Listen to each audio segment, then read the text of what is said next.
More recently, astrosoup made a video, which was actually kind of funny.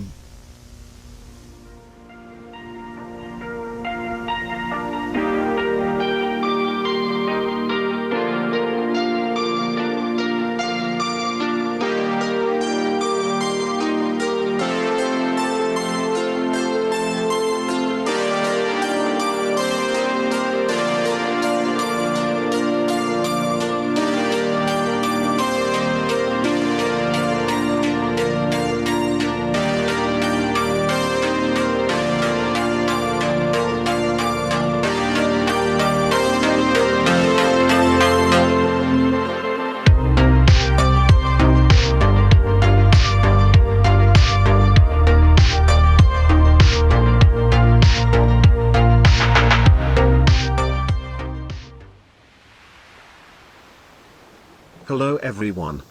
Today, I have the great pleasure to show you why the drone is one of the best additions in the history of Grand Theft Auto Online. But how could this be? How could something so tiny, so slow and so shitty, possibly be a good addition, let alone one of the greatest of all time? All time! Well, I guess I'll have to show you. The other day, a particularly rude individual decided to place some explosives on my terrorbyte. My response was appropriate. This dude was the kind of player that can't accept defeat, so naturally he couldn't let it go. He kept trying. He was trying so hard. One might even go as far to say he was a tryhard. One thing led to another and the skirmish got a little out of hand. Things did not go in his favor. And now you see the potential of the drone. Obviously, it's not a serious combat tool. You don't see many tryhards griefing entire lobbies with this thing. It's slower than a running player, its stun is non-lethal, and it can't fly more than a couple city blocks away from the terrorbyte. But it is far from useless.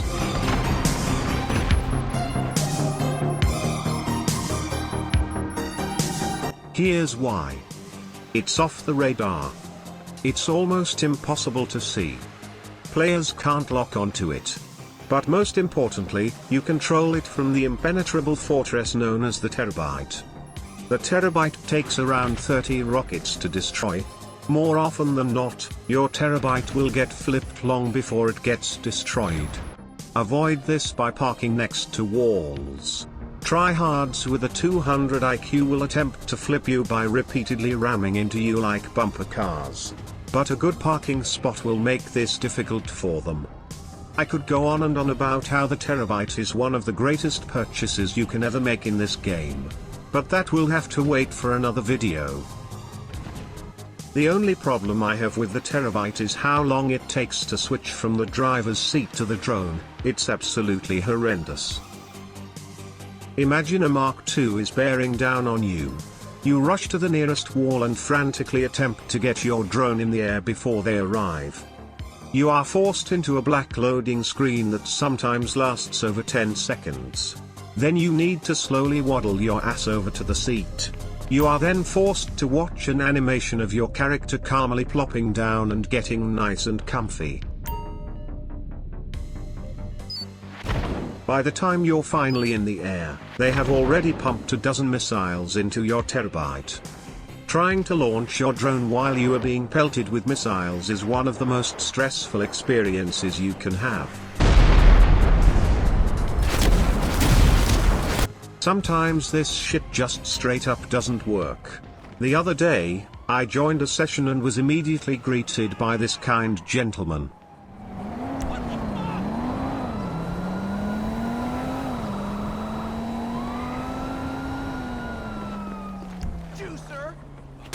This absolute mad lad was going around and planting knives in unsuspecting players' necks. I realized he was the perfect candidate for some drone action. I raced over to my terrorbyte, eager to get in the air. But when I sat down, nothing happened. I kept pressing buttons but nothing happened. I had no control. I was forced to just sit there and watch my character fiddle around with a joystick like he was playing f***ing Pac-Man. All I could do was quit the session. Glitches don't happen very often. but when they happen in frantic situations it makes for some truly infuriating experiences. The drone is not a practical weapon of choice in most situations, but when it comes to defending your terabytes it can actually be used quite effectively. I like to believe Rockstar added the drone for the sole purpose of trolling Mark II griefers. I can't tell you how many times I've shocked tryhards off their broomsticks.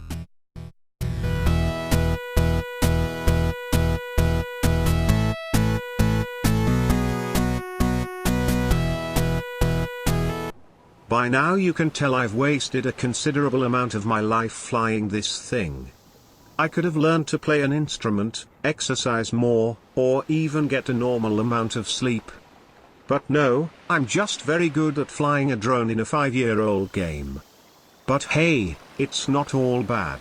Now I get to tell you about all the neat tricks I've learned that aren't common knowledge. You can actually put sticky bombs on drones. Big shout out to GeoStrategy who showed me this while we were making the drone squad video. If you shock a player who is about to throw a grenade, they will drop a live grenade at their feet. You can shock a player out of a car if the windows are shot out or their body is exposed in any way.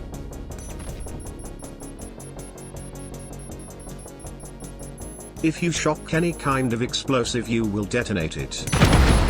Those who have flown the MAV in Battlefield 3 and 4 should feel right at home flying the drone.